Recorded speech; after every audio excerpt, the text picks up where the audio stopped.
Hello and namaste. My name is Samir Kalra, and I'm the managing director at the Hindu American Foundation. Welcome to another episode of That's So Hindu. Today on the podcast, we're privileged to have a first-time and very special guest with us, Ahnaf Kalam. Ahnaf is a digital media specialist and podcast producer at the Middle East Forum, where he has been a writer and researcher since 2017. He writes regularly on issues of national security, counter-extremism, and foreign policy.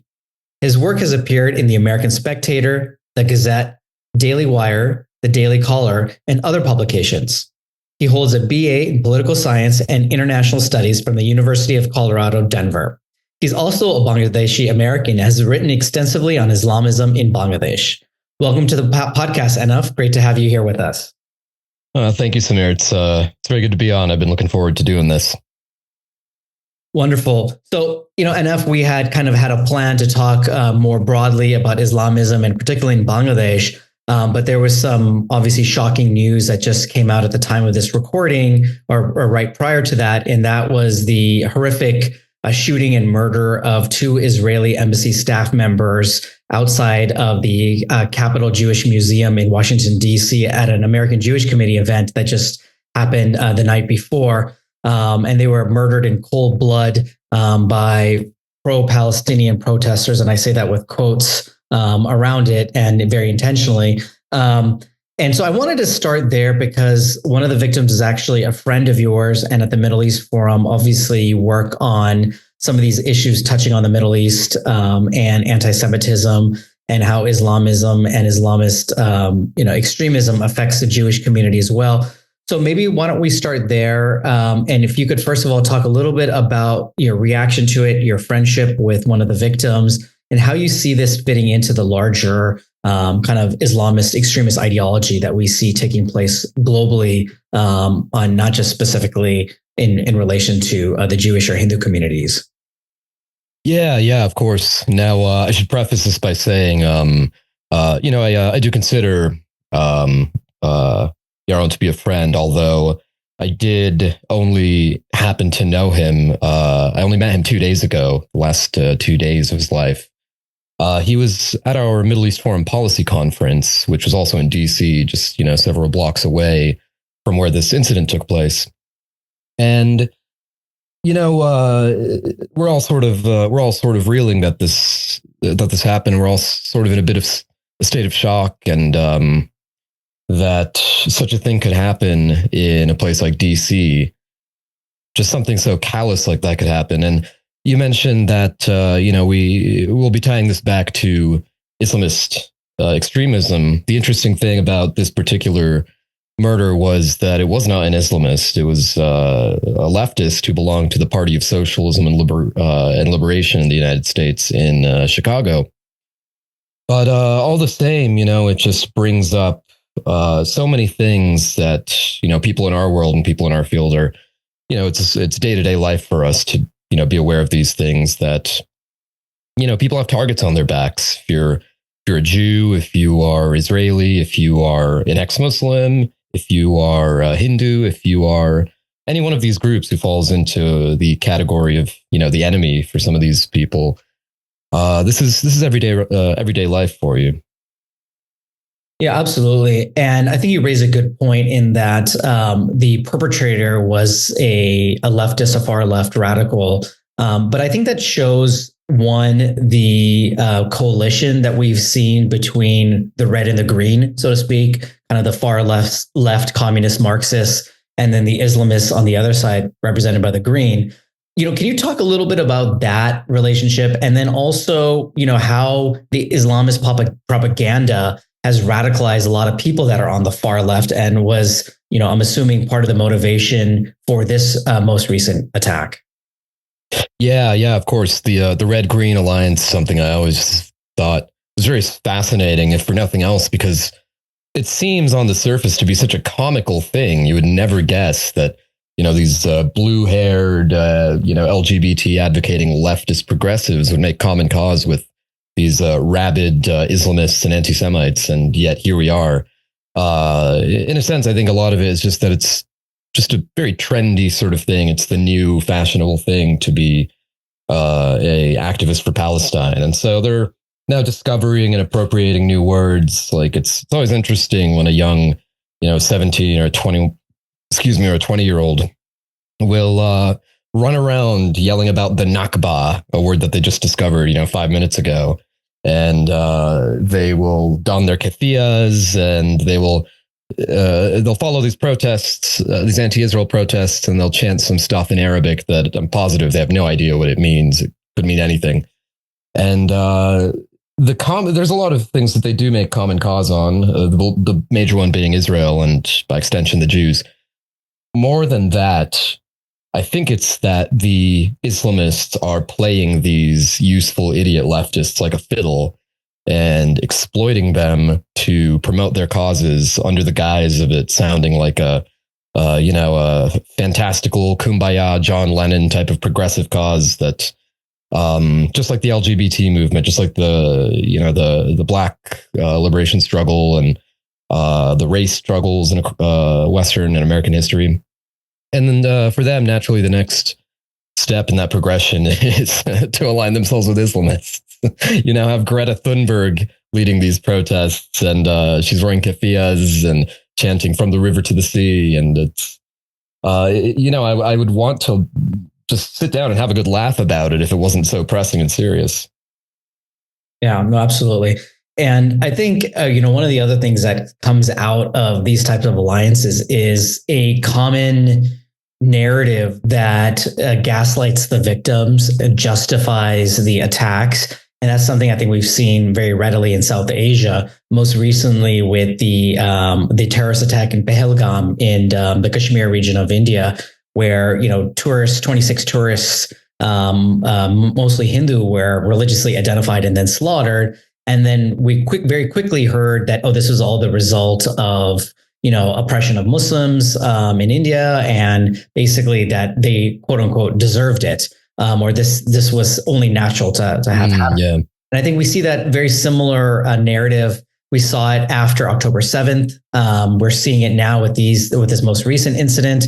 Can you talk about a little bit about that and how in the larger Islamist kind of worldview, how our propaganda machine, how they're able to convince people and convince the leftists or others that these types of things oftentimes are just desserts, if you will, for the victims. Yeah. It is. I wrote about this some time ago, and also like very recently in a Substack blog, I wrote about the events of yesterday.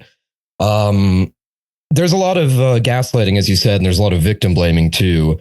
I'll bring this around back to Hindus and what's happening in South Asia with the Islamists, but we saw it after October 7th, when it's like the people who are out of one side of their mouth, they are saying that, October 7th never happened. Maybe not that it never happened, but they deny the extent of the atrocities. Certainly they'll say, women weren't really raped. We don't have any evidence that any women was raped. Of course we do. They live streamed it and boasted about it. They say, there were no babies killed. And then they make other apologetic excuses.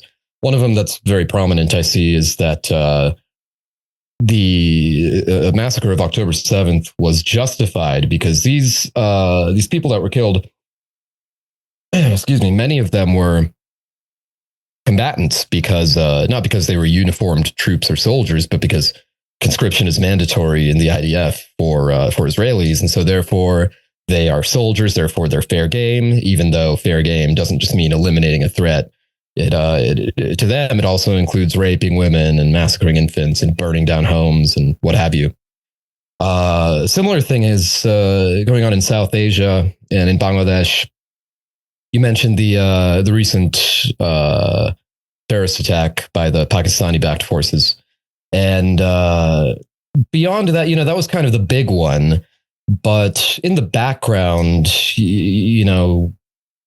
probably every day, every other day, maybe every week, there's a whole bunch of these little instances and events that don't really get covered as much, where, there's after the ouster of Sheikh Hasina in Bangladesh, the violence against Hindus and against Sikhs and Jains and other religious non-Muslim minority groups, and indeed some Muslim minority groups like Ahmadis, they too are being persecuted by the Islamist groups.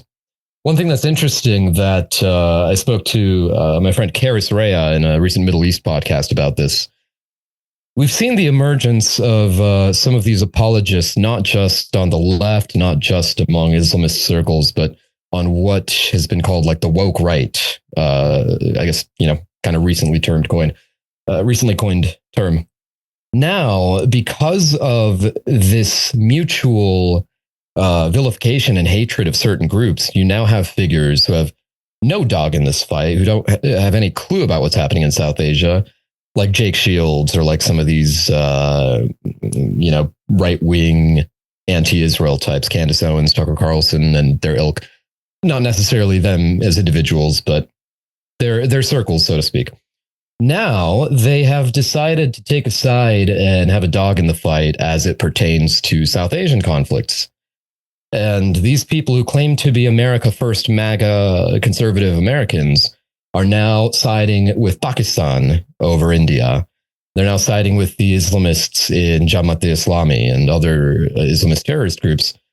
And I can't quite put my finger on why, but the only reason that seems practical and logical to me is that they have a mutual hatred of Israel and the Jews. To them, the nexus is not, Indians and Hindus versus Islamists and Muslims in Pakistan. It's, well, India is an ally of Israel, Israel bad, therefore we will take the side of the people who are anti-Israel, which is Pakistan. Yeah, that is a fascinating, I think, development that we're seeing here. And I think you see it conflated with a lot of other issues. And I think there's certainly been a segment of that, as you call it, the woke right, that has been very virulently anti-Israel, of course, but also anti-India in a lot of other instances. And I think that's all coming together to create this really toxic narrative that we see, especially playing out in social media and other spaces. You mentioned a little bit about what's been happening in Bangladesh, and one of the major, I think, the largest and the most influential Islamist group that you mentioned, Jamaat-e-Islami, of course, has a sordid history, not just in Bangladesh, but throughout South Asia. But in Bangladesh in particular, what they have been involved in historically, and then in more contemporary times, and then now in the current state of Bangladesh under the interim government, it just baffles me that nobody has really paid attention to it. And B, when they do know about it, they just brush it off as not something really that important to pay attention to, or that the civil rights violations or the political suppression by the Awami League, which is obviously there and has been happening, is the big battle to fight, as opposed to kind of also combating Islamist extremism and terrorism. Can you talk a little bit about, some of what we've seen historically with Islamism in Bangladesh, and then also why you see this policy that's happened towards groups like Jamaat-e-Islami versus maybe the Awami League, the secular party in the country? Yeah. So I did a podcast episode at the Middle East Forum about South Asia and how Bangladesh in particular, and how Islamism has really got a tight stranglehold after the recent ousting of the Prime Minister Sheikh Hasina, who belonged to the Awami League Party.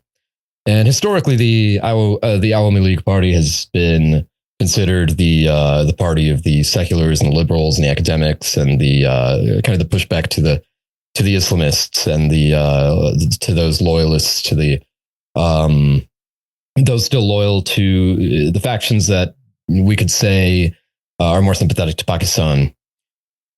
No one knew what was going to happen after she fled the country and they were left without a government for a while. And in that short little interim period, of course, we saw those horrific attacks on Hindus, saw fire bombings, machete attacks, beatings, rapes, horrible, horrible things. Then in comes Mohammed Yunus. And I think the world, Bangladeshi people, and really the world in general, who, if they're, at all familiar with this guy or with Bangladesh, we all kind of had, some high hopes for him. No one really knew what he would bring to the table in this capacity with regards to Islamism and security, because we kind of all knew him as the guy who brought, the economic miracle to Bangladesh, and he helped Bangladesh in that sense. We didn't really know where he stood on any of these other things, these other pressing issues. And I'm very disappointed to say that he has not been. He's been a disappointment in a lot of ways. He is bending the knee to a lot of these Islamist groups. He is caving, and basically, he doesn't seem to be taking the Islamist threat to religious minorities and to seculars and academics and liberals very seriously at all, if he is at all. And it is a bit of a letdown. So I personally don't know much about him as a guy. But if the past is anything to go by, this is a criticism I had of Sheikh Hasina as well. While she had a fair amount of measures to combat Islamism and combat Jamaat-e-Islami and violent terrorism and violent extremist groups, there were times when she totally, I think, caved out of not out of ideological convictions, but out of fear, because of course these Islamists in Bangladesh are quite scary. They have machetes, and it's not like the types that you see in the Middle East where they'll gun you down with an AK-47. They'll hack you to death with machetes, just like they did with Avijit Roy, the atheist Bangladesh blogger. And it's quite gruesome. It's quite brutal, and it's understandable why somebody would want to avoid a fate like that. There are several instances where Sheikh Hasina, I think, has totally just kind of capitulated and caved, or at the very least, stayed silent on things when it came to matters that she thought might threaten her own safety. And of course, as you mentioned, yeah, it's no secret that the Awami League their hands aren't entirely clean. You read about the stories from the Ahnaf, the House of Mirrors, that infamous detention center where they carried out torture and very, very violent and gruesome tactics and ways they would treat the prisoners there. But now it seems to be anything goes. The little control that Sheikh Hasina had, and it varies. She did many things well. She did other things a little less well. But even that amount of control she had seems to be just totally gone with the wind. And why do you think Western policymakers or the media has been so much more sympathetic to some of these Islamist groups and some of these movements? And I think even in the toppling of Sheikh Hasina, a lot of the Islamist student groups were heavily involved. And yet it was portrayed as a very kind of, peaceful movement led by students and intellectuals and others. And of course, there were those that were involved that were, I think, fed up with Sheikh Hasina and her excesses. But the part of the role, at least of the Islamists, was either A, not covered, or B, it was kind of just whitewashed. Why do you think that is? And is it just a lack of ignorance? Is it just ignorance or lack of knowledge, or there's something else going on? I think it's certainly both of those things to differing extents, but the old saying, history doesn't repeat itself, but it certainly does rhyme. One thing that struck me about what happened when these student-led groups were very influential in the ousting of Sheikh Hasina through all their protests and demonstrations, it really resonated with me because it reminded me so much of reading about the events leading up to the 1979 Iranian Revolution, where you have an autocrat, or at least a heavy-handed leader. People will argue he was or wasn't, what have you. But the consensus among these people, these students in Iran at the time and in Bangladesh more recently, is that these are young liberals, and just like in 70s Iran, they had become quite westernized. They were not really the Islamist traditionalists that we see historically. Young people, liberalized, very westernized, college students. For perhaps for good reason, they had their gripes with Sheikh Hasina, and they thought they were getting one thing, only for their ambitious, hopeful revolution to be hijacked by people 10 times worse than Sheikh Hasina, or 10 times worse than the Shah. And they've been totally let down. Now, to your question about Western governments and why they sort of side with these Islamist sympathetic factions, or with, in this instance, we'll say Pakistan, right? Because Pakistan is a official ally of the United States, a strategic partner, a military partner, which is something that I have had many, many questions about for many, many years. After all, it was Pakistan that was harboring Osama bin Laden. After all, it was Pakistan who uh, is exporting all sorts of this violent Islamist terrorism that even manifests in the West and has American blood on its hands. It was a South Asian Pakistani Islamist group. If I remember correctly, the name is escaping me. Jamaat al-Fuqra. Jamaat al-Fuqra is the group that essentially lured in the American journalist in 2003, Daniel Pearl, only to then be brutally executed and beheaded. There's all sorts of things that Pakistan is doing that should, at the very least, bring into question the West's relationship with them. And this recent spate of conflict between India and Pakistan has kind of brought that back into a forefront. And again, let's not forget Pakistan is a nuclear country and they have Islamist leanings. That's a terrible combination. Russia, France, China, they have nuclear weapons, but to them, the doctrine of mutually assured destruction doesn't sound like a great idea the way it might to an Islamist government. And so there's plenty of things that I think that should come into the question with regards to the West's relationship with Pakistan. At the very least, it should be our support for the Pakistani government should be contingent on limiting these Islamist influences, limiting these exporting of violent terrorist organizations. India is an ally of the United States as well. And so right now in this conflict, it seems like we're caught in between a rock and a hard place.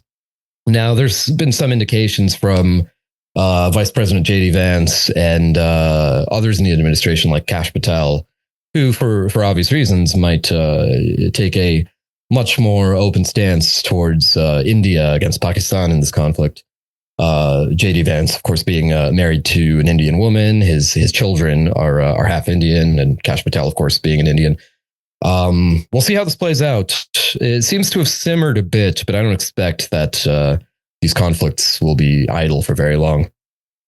Yeah, and it doesn't seem like Pakistan has anything better to do than export terrorism. So I wouldn't anticipate any of this stopping anytime soon. But it's actually also interesting that I think with the change of government in Bangladesh and the rise of these Islamist groups, you now see, I think, Pakistan emboldened in Bangladesh as well. Because a lot of these Islamist groups have been supported by Pakistan in the past. And of course, during the 1971 war, when Bangladesh broke away from Pakistan and declared independence, it was the Pakistan army in conjunction with the localized Islamist militia, such as Jamaat-e-Islami, that were involved in the genocide and in the violence there. So it's no surprise that as the Islamist groups are getting empowered again in Bangladesh, you see Pakistan, getting more involved and the relations between the countries improving as well. So I think that's a dangerous cocktail that we need to watch closely moving forward. One thing I wanted to, ask about is, you yourself are a Bangladeshi American. You grew up in the US. You've lived in, Bangladeshi communities here in the US.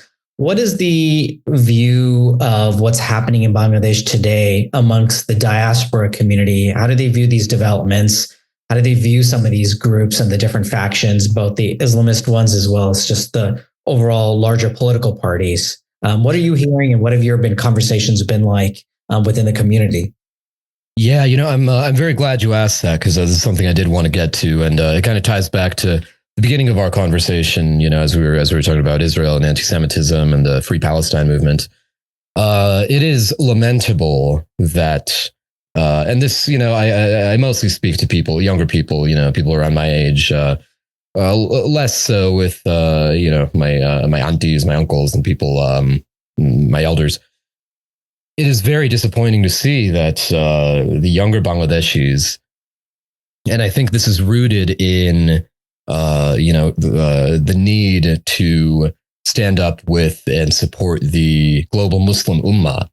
They are now, as it relates to the India and Pakistan conflict, they are now siding with the Pakistanis simply because of the same reason I brought up the woke right who are siding with the Pakistanis because they hate Israel. And it is, a lot of these young people are very westernized and secular. but no less, they are still Muslim to varying degrees. Some are like me, I'm an ex-Muslim, but you have others who are still very Muslim. And across that spectrum, one thing that they seem to have in common, and they kind of won't budge on, is their support for Palestine. And so now, because of this, these interlocking, intertwining geopolitical relationships, their support for Palestine, their hatred for Israel, is making them align themselves with Pakistan in the name of standing up against genocide. They are now supporting Pakistan, who not even very long ago, within their parents' living lifetime, within their parents' living memories, committed one of the worst genocides in world history. Killed up to 3 million of them, tens, hundreds of thousands of mass rapes, a scale far beyond the military operations that Israel is conducting in Gaza and against Hezbollah and the other proxies. And it's just so it's just so disappointing that they can forget such recent history that pertains directly to them, to their bloodline, to their country, which is a brand new country. It's only formed in 1971, and yet their hatred of Jews, their hatred of Israel, their hatred of Zionists transcends an actual genocide that happened to they themselves and their people. And so they think India is the bad guy, and and the other side. To continue on to that, India is the reason that they're here to tell the tale in a lot of senses. Had it not been for India stepping in that 1971 genocide and war, then they might not be here. Bangladesh would probably not be a country. The extent of the slaughter and the genocide would be significantly worse. Had it not been for India stepping in, showing its support for Bangladesh, Bangladesh would not have been a country. And it's just disappointing that these people have put just trendy activism. Maybe they just, half of it's, of course, the Muslim Ummah part of it. And then the other half is they are very modernized and westernized. They see these things on TikTok. They see misinformation on Twitter, and they have thrown their own under the bus and betrayed the people who stood in and helped them when they were about to be annihilated. Do you think that is a recent phenomena with this younger generation? Or like, if you look at your parents' age, and you mentioned that you don't necessarily today talk very much with some of the uncles and aunties in the community, but as you were growing up, what were the views at that point? And do you see an evolution in that more recently? Yeah. Yes, actually. And to make a few personal anecdotes here. The older community, of course, they are very anti-Israel, but they also don't care as much in a lot of senses. They've got full-time jobs. Often they are doctors and engineers and lawyers. They work at Hewlett Packard. They don't have time to they'll see something that's happening and they'll be like, oh, Israel's doing bad stuff again. Like, oh, we support Palestine. That's about it a lot of the time. Or maybe they might donate to charities for Palestinian causes or what have you, but you don't see, 50, 60, 7-year-old uncles chanting from the river to the sea in the streets of, in Denver, where I'm from. I've been very lucky because my mother is the most understanding woman ever, the most wonderful woman. She's come around on this because, I won't get too much into detail because she might watch this and I don't know. There was a period some 10 or so years ago that I left Islam, and it did create a bit of a rift, and she was quite devastated for some time. And it was because she didn't really understand where I was coming from with my decision. To her, I think that she thought that it was me just trying to fit in with the West and with my American friends. And no, it was totally a matter of principle and a matter of ideology and a matter of just seeing what violent Islamists do. And there's all sorts of dimensions to my decision to leave Islam. But eventually, during that little schism, I just sent her some articles. I sent her some videos, some podcasts. Some articles were from me, but largely I would send her things from, say, Ayaan Hirsi Ali or Douglas Murray or some of these figures who I sometimes use as what I call like a gateway drug to be like, all right, like this is what we're really saying. Like, these people are very articulate and like very concise. Like, here's your 1-page brief on why people believe what they do. And it's not just because, oh, we're just trying to be Westerners and Americans. And that actually resonated with her. And she did a lot of reading, a lot of research, and she's come around, completely understands me. And I think we've only gotten closer ever since that rift happened. And now it's come to the point where she is on top of some of these things more than I am. I work in a think tank. It's my job to, edit every single piece of content on the website and read through it all and, be in the know. And after a long day of work, I'll call my mom and she'll be like, "Oh, hey, did you read the new Ayaan Hirsi Ali article, or did you read Douglas Murray's new book?" And I'm like, "Mom, I didn't even know that there was one." She's like, "Yeah, let me send it to you." And so she is, I don't know how much I can qualify her beliefs, but she still very much is a cultural Muslim. But every now and again, she'll have a glass of wine with me for dinner. That's a great story. It's interesting you mentioned kind of being an ex-Muslim, and in the Bangladesh context, I think during the period, especially I think around 2015 and the subsequent years, there was a huge number of high-profile killings, attacks against those that either A, had left Islam, B, were just atheists, or C, that were just critical of kind of Islamists and Islamism in Bangladesh. And many of them went into hiding. Others were killed. You referenced Avijit Roy, but there were some also Muslim names there as well that had targeted. Do they actually view them as a bigger threat and people like you as a bigger threat than, minorities because they're leaving, as they grew up in the culture and the religion and they're leaving? No, are you asking about like the diaspora or like the Bangladeshi communities? Or just kind of the Islamists, I should say, in general, and how their reaction to some of these groups, and even some of the young activists. How do they view this? Do they view it as a threat? I know in Bangladesh, I think there's a sense of and this idea of apostatism, right, leaving the faith, and they've been targeted. So maybe talk a little bit in Bangladesh, as well as how these young activist types view this movement as well. Yeah, of course. No, I should preface this by saying that I think the last time I was in Bangladesh, I must have been like 16 or 17 as a young kid. But in terms of whether some of these activists, some of these apostates or what have you are viewed as threats, I don't know if they necessarily see it as a threat in some of these cases. But I do think that they really have made a fetish out of making examples out of some of these people. All of these high-profile killings have been done in extremely gruesome ways, like I kind of alluded to earlier. Machetes, torturous, blunt items, beating people to death.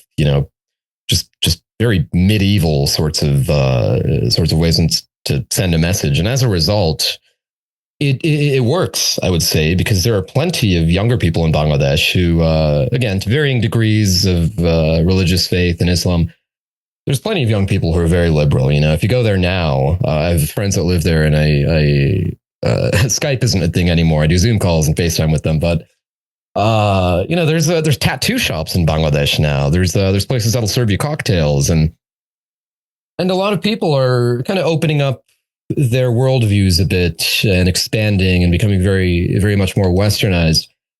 But those Islamist groups are successful because there is a culture of fear among those people, because they just make these gruesome examples out of people who step out of line.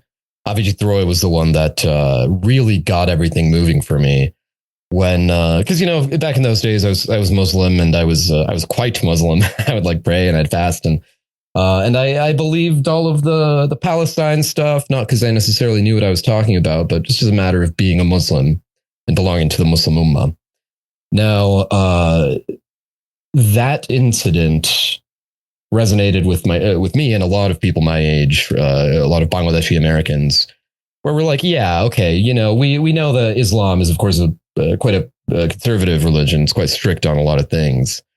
And just with our limited knowledge, being in our late teens, early 20s, it was unheard of that people were massacred in such gruesome ways simply for the crime of leaving Islam or criticizing Islam. Even Muslims, like you mentioned, who are not ex-Muslims, who are not apostates, you say the wrong thing about Islam or the Prophet or a historical incident, and you basically are an apostate to them.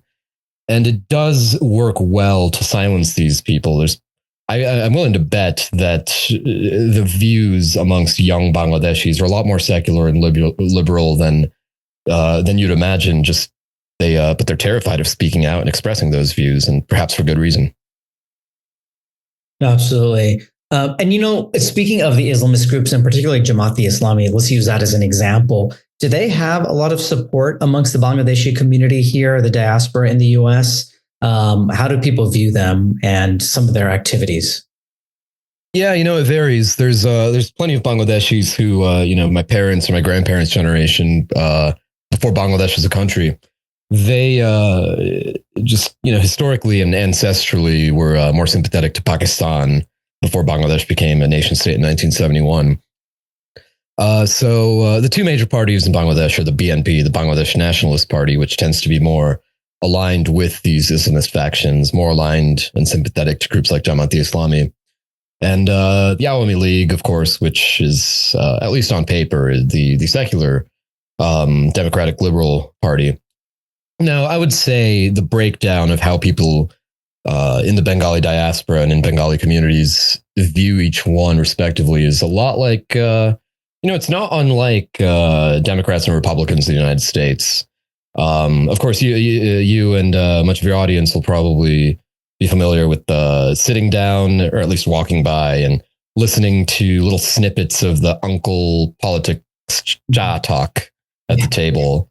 And a lot of it is very surface level stuff when you actually sit down and listen to it. It's a lot of it is economic. A lot of it is, about things that personally I don't really care about. But so it does have a component of how religious some people are. There's people who are, there are people who are much more religious and sympathetic to Islamism. They tend to lean towards the BNP side, and then there's people who are just trying to get through their day.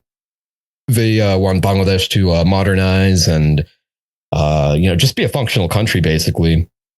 And but it is a bit of a spectrum too. This isn't a binary dichotomy, cut and dry. It does vary. There is some variation. And where do you see Bangladesh going from here? Because it's obviously now been, we are in almost in June, and the transition or the toppling of the Awami League government happened in August of 2024. So it's been, we're coming up on a year pretty soon. And really, they're not really moving towards elections yet. I know there have been some now renewed friction or tensions between the military, especially the head of the military, and Mohammed Yunus, in terms of the pace of things, and as well as the appeasement of Islamists. He released a whole host of them out of jail, including some really notorious terrorists that have been involved in some of those gruesome attacks in the past that you referenced. So where do you think things go from here? Do you see a transition happening to elections with, and hopefully moving back to some sense of democracy? Do you think things are going to escalate and the Islamists are going to, be a deal breaker? How do you think things are going to develop in the next several months?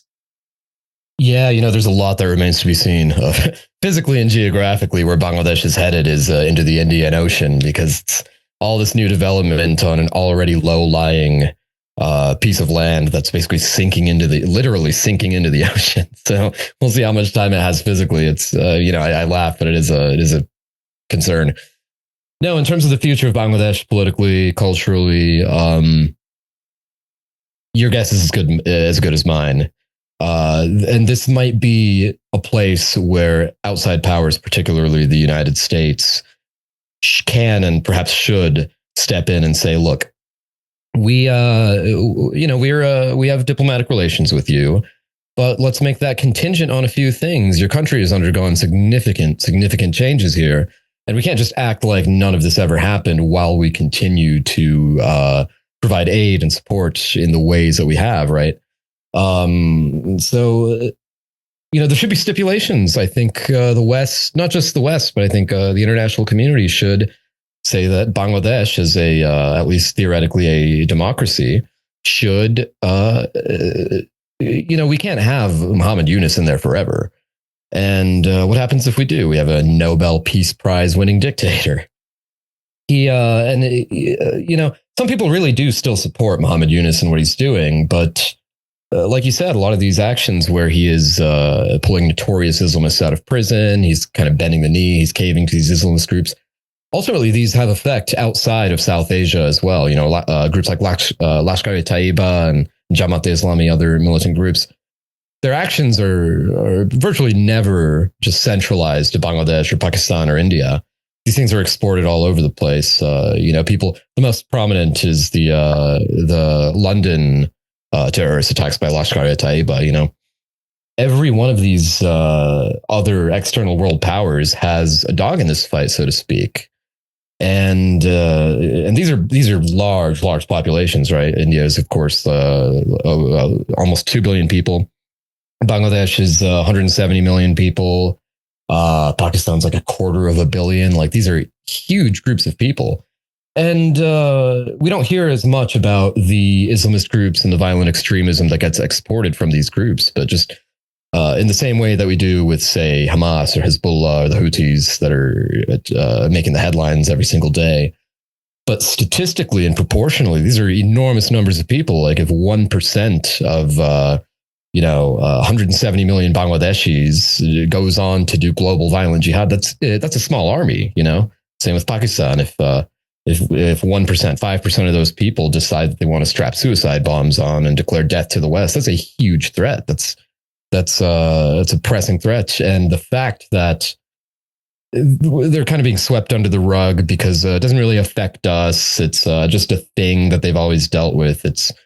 And on top of that, these are growing populations very, very rapidly. So if we don't have to deal with the consequences of it now, we're certainly going to have to in future generations to come. Yeah, absolutely. And I think we're seeing, I think you make a great point in terms of seeing the more global phenomena of Islamism, right? Where we can't really localize it to any one particular community. The infrastructure, the sharing of logistics, the sharing of obviously ideology, the exportation of terrorism and extremism. And so any policy positions or any policy prescriptions that the US has towards Bangladesh can't be limited to Bangladesh. It has to look at some of these things in the larger context of the region, or in the larger context of some of the groups and some of the extremist phenomena that are taking place there, and what are the broader implications for that? I think the West, Israel, and India oftentimes are the three most hated in some of these regions in terms of how they're viewed, what the education systems teach, and oftentimes the targets in a lot of the violent attacks that we see, or terrorist incidents that we see. And I think the other thing that perhaps we don't see as much outrage about is that their treatment of women is on women's rights is basically prehistoric at best. And we saw a recent example of that with one of the other large Islamist groups in Bangladesh, Ba'ath-e-Islam, bringing out 20,000 people to the streets to basically protest equal rights for women, and some proposed legislation that would improve and provide equal property rights and inheritance rights and other things to women. And you see, this outrage from these, Islamist groups, and yet the West, for the most part, has remained, stunningly silent about some of that. As we're kind of coming to the end of the podcast, can you just talk about that issue and kind of some of the basic, civil rights issues that we see these Islamist groups kind of going against, and why there's such deafening silence against that? Yeah, no, you bring up a very salient point there, because the duration of this podcast, we've spoken mostly about national security, counterterrorism, and things. But if the United States and the West, if we are expected to be the so-called the leaders of the free world, it shouldn't just end with being anti-jihadist terrorism, right? Now, of course, the United States has a majority Republican conservative government, but that, make of that what you will, but that doesn't mean that we should stand by idly while countries like Bangladesh or countries like Pakistan, who enjoy military strategic alliance with us, who receive God knows how many dollars of aid money from us, while they continue to oppress not just LGBT groups but yeah, as you said, women, religious minorities, sexual minorities, racial minorities. And of course, the United States seems to be, and this is not a condemnation of any one administration or any one political leaning, but we have had a history of turning the other cheek to a lot of those things, right? We have alliances with plenty of countries in the Middle East where just like, they do the same thing, right? They'll throw gay people off rooftops, and they'll, women are second-class citizens in a lot of these places. And if we don't take a firmer stance to practice what we preach, in a sense, we're like, yeah, we will support you. We will give you military aid. We encourage you to be a little nicer to women. And but that's that. Yeah, just do your best.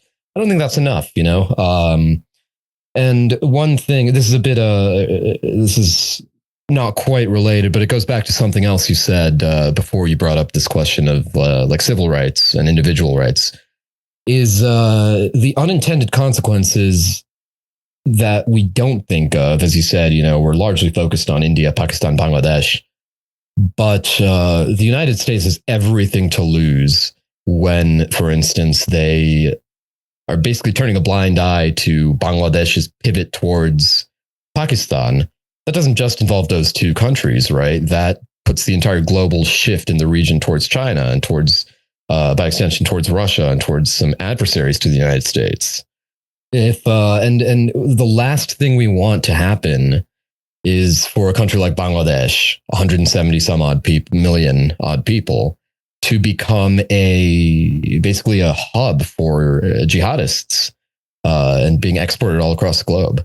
That should be a red line. That cannot happen. It'd be catastrophic, consequentially, for the region, but also for the world.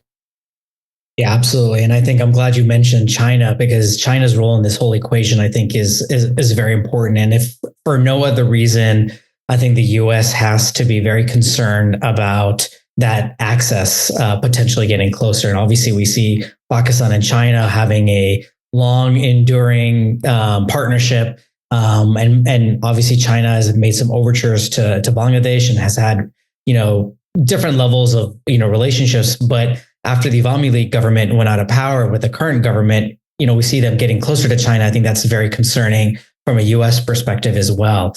One thing that I just wanted to kind of, wrap up with is, when you say that, the US should take a different stance in terms of putting more conditions on aid and kind of putting more stipulations on that, do you see this administration taking a tougher stand? Again, I'm maybe asking you to take out your crystal ball a little bit, but it's been a little bit kind of back and forth. It's been very unpredictable, and we've seen some unexpected statements and things coming out of the administration in the India-Pakistan conflict. And so how do you think this administration is going to view all of these issues, and Bangladesh in particular? Yeah, there's a lot of contention about some of these global geopolitical, let's say, like entanglements. India and Pakistan are both allies of the United States, right? But and we have this in other parts of the world. We have Turkey and Qatar, who I consider like frenemies in a sense. They also enjoy. Turkey's a NATO ally, and Qatar is probably the largest major non-NATO ally to the United States. As it pertains to South Asia, again, your guess is as good as mine. Pakistan and India are the big players here. Bangladesh, I don't think the Trump administration cares so much. But it could go any way, right? As I mentioned earlier, I think J.D. Vance and others in the administration have, if even just informally, signaled their support for India, and that could be for a number of reasons. As I said, it could be for personal, individual level reasons for these individuals. But it might also just be because, what happened to launch this series of skirmishes and conflicts. Yes, it was Pakistani-backed terrorists that launched a attack on India. It, they are the aggressor. They are the instigator here. So even if just for diplomatic reasons, yes, it makes sense to side with India here. Of course, I don't know what's happening behind the scenes. There's all sorts of other factors involved. India, economically and in terms of trade and commerce, has a large relation with the United States. Same with Bangladesh. I'm pretty sure that every piece of clothing that I've bought in the last 5 or 10 years made in Bangladesh. And I go back to an old Russell Peters joke from some 20 years ago where, you go to an Armani store and you look at a nice shirt and you're like, oh, wow, should I buy this or should I call my uncle? And it's a mutually beneficial thing for Bangladesh and for the United States, right? We got all these clothes for very, very cheap, and they have an economy now. And without it, they're just as dependent on us as anyone else. So it could go anyway. I'm really just sitting back and watching and observing here. But one thing that doesn't get brought up enough is with regards to who to support in this conflict. Again, going back, is Israel, right? Pakistan has basically, whether implicitly or outwardly, said that we have our nuclear weapons and we are willing to use them. Most recently, they said, we're willing to use them against India. And I don't think that ends with India, right? The Islamists in Pakistan who have their hands on nuclear weapons, if given the chance, I'm convinced would love to eradicate the Jewish state, just like they say they want to do all the time. And, we seem to turn a blind eye to that as well. We don't really put much pressure on them when they make these statements on their state TV and in their publications. And on the subject of Israel here, real quick, I wrote a piece in the Middle East Forum Observer, our in-house publication, about how and why Bangladesh totally just betrayed and threw Israel under the bus. And I think it goes back to the Muslim Ummah thing. One of the first countries to recognize Bangladesh in 1971 was Israel. And they have plenty of similarities, especially recently, right? You would think there would be some sense of sympathy amongst Bangladeshis after the October 7th attacks, as you would imagine it would harken back the images of the brutality of the 1971 genocides with the massacres and the mass rapes and the destruction and the chaos. And you'd think there'd be some bit of, sympathy for that, but no, quite the opposite. They many of them cheered it on. They still have terrible relations with Israel. On the back of the passports in Bangladesh, it's still it still doesn't say that, but the policy is still valid. But up until very recently, on Bangladeshi passports, it said specifically, this document is valid for travel to all countries in the world except Israel.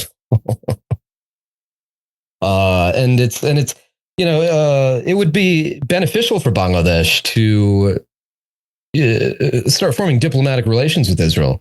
Bangladesh has all sorts of problems with Islamist terrorism, all these security threats, and Israel is, leading the world in these counterterrorism technologies and weapon systems, intelligence, defense platforms. And if there was a sort of strategic alliance with, let's say, India and Israel, and if you throw Bangladesh into that, I think it would counter the global shift of power back into the favor of even if not particularly the West, right, but like the secular democracies, and for lack of a better term, I think the good guys. No, absolutely. And I think that's something that people don't often realize, is that breakdown in relations between Bangladesh and Israel. And oftentimes it's really perplexing as to why that's happened. But thank you for breaking that down for us. I think the next few months are certainly going to be very interesting to watch the developments, not just in Bangladesh, but the region, what's happening with India and Pakistan, where China comes into play. I think we covered a lot of that, and also where the diaspora falls in this, and the broader South Asian diaspora, but also specifically from each of these countries, and what role they're going to play in terms of how things are understood and how they move forward in the next several months. I want to now take the time to just thank you very much for joining us on the podcast. And if you could let our listeners know how they can follow you and read your work as well as listen to your podcasts.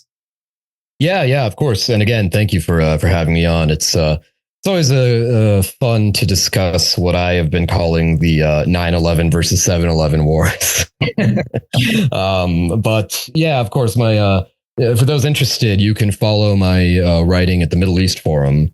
We publish an in-house publication called the Middle East Forum Observer, where I regularly write. I have a Substack page. It's just my first and last name, one word, ahnafkalam.substack.com.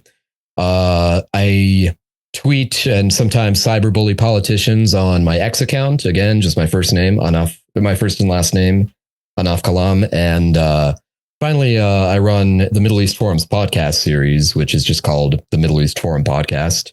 It is on YouTube, Spotify, Amazon, Apple Music, and a bunch of other platforms I've never heard of.